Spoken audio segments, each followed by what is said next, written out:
రాష్ట్ర వ్యాప్తంగా జర్నలిస్టులు ఎదుర్కొంటున్న అపరిష్కృత సమస్యల పరిష్కారం కోసం చెలో విజయవాడ కార్యక్రమాన్ని నిర్వహించనున్నట్లు ఆంధ్రప్రదేశ్ వర్కింగ్ జర్నలిస్టుల ఫెడరేషన్ రాష్ట్ర ప్రధాన కార్యదర్శి జి ఆంజనేయులు తెలిపారు. విశాఖపట్నం డాబా గార్డెన్స్ లోని Vizag journalist forum press club లో జరిగిన సమావేశంలో ఆయన మాట్లాడారు. మన మీడియాకు ప్రాధాన్యత తగ్గి ఇవాళ ప్రభుత్వాలు రాజకీయ పార్టీలు కూడా సోషల్ మీడియాని ప్రమోట్ చేస్తున్నాయి తప్ప మన గురించి ఆలోచించడంలా. దాని మూలంగానే ఇవాళ మన సమస్యలన్నీ అలాగే ఉండిపోయినాయి. గత ప్రభుత్వంలో హామీ ఇచ్చారు, ఆ హామీల దగ్గర ఆగిపోయినాయి.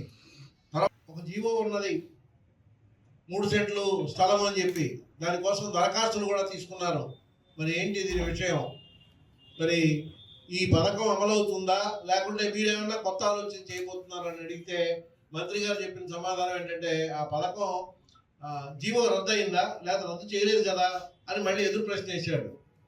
అంటే దాన్ని బట్టి ఇవాళ ప్రభుత్వము ఇంకా దాని మీద ఒక ఆలోచన చేయని పరిస్థితి ఉంది. వెరిఫికేషన్ అవుతుంది. మన మిత్రులు కొంతమంది సబ్మిషన్స్ లో లోపాలు ఉండడం, కొంతమంది సరిగా సకాలంలో దరఖాస్తు చేయకపోవడం వల్ల ఆల్రెడీ 2వ మీటింగ్ అవ్వలేదు, త్వరలో ఆ మీటింగ్ కూడా అవుతుంది. అలాగే త్వరలోనే అటాక్స్ కమిటీలు కానీ, వెల్ఫేర్ కమిటీలు కానీ, పెన్షన్ కమిటీలు కానీ, ఇటువంటి కమిటీలు అన్నీ కూడా నియామకం జరుగుతాయి. మన యూనియన్ నేతలు అందరూ కూడా ఉంటారు. మేము ఏం చెప్తున్నాం అంటే అన్ని యూనియన్లు మనవే. ఈ యూనియన్లు అన్నీ కూడా ఒకటే ప్లాట్ఫామ్. ఇది కూడా ఆవిర్భావం నుంచి కూడా ఆంజనేయులు గారు ఇప్పుడు ఉన్న యూనియన్లు 3 యూనియన్లు కూడా ఒకటే యూనియన్. ఒకప్పుడు దాన్ని ఆయనలో ట్రబుల్ షూటర్గా ఉండేవారు. మరి ఎక్కడ సమస్య ఉంటే అక్కడ ఆంజనేయులు గారిని పంపించేవారు. మేమందరం కూడా యూనియన్ నుంచి ఆవిర్భావం నుంచి ఉన్నాము, వేరే యూనియన్కి వెళ్ళలేదు. ఇప్పుడు కూడా ఎక్కడైనా సరే మనం ఒక దగ్గర ఉండాలి. ప్రధానంగా జర్నలిస్టులకి దైనందిన జీవితంలో ఉరుకులు పరుగులు. ఇప్పుడు నేను చూశాను, మెట్లంట ఒకరిద్దరు పరిగెట్టి వెళ్ళిపోతున్నారు. 10 నిమిషాలు. ఇప్పుడు మన జీవితం చిన్నదే, మనం ప్రతి విషయంలో కూడా చూసుకోవాలి. పరిగెట్టేసాము వెళ్ళిపోయామంటే మనం పడిపోతే మనకు ఎవరు వచ్చి చేస్తారా? ఆ విషయం ఆలోచించడం లేదు. కనీసం పరిగెట్టి బ్యాగెట్టుకుని పారిపోవడమే తప్ప ఎక్కడో ప్రెస్ మీట్ ఉంటుంది. ఒక 5 నిమిషాలు లేట్కి వెళ్తే వాళ్ళు ఏమైనా మనకి ఇదే అవుతారు. అప్పుడు మనకి ఏమైనా చూస్తారా? మన జర్నలిస్ట్ నావికి వెళ్ళి వస్తూ చనిపడి మీరు చూశారు. మన వైపు ఆలోచిస్తూనే ఇంకో వైపు కూడా మన ఇంట్లో వాళ్ళు కూడా చూసుకుని ఒక ఇన్సూరెన్స్ తీసుకోవడము, అలాగే జర్నలిస్ట్ పరంగా వచ్చే హెల్త్ ఇన్సూరెన్స్ 1200 రూపాయలు డిపిఆర్ఓ కడతారని, కలెక్టర్ గారు కడతారని మనం ఆలోచించకూడదు. ఇంత డబ్బులు ఖర్చు పెడుతున్నాం, 1200 కోసం మనం ఎందుకు ఆలోచించాలి? మన కార్డు కోసం ఆలోచించకూడదు. కాబట్టి విశాఖపట్నంలోని జర్నలిస్టులు అందరూ నా సోదరులే.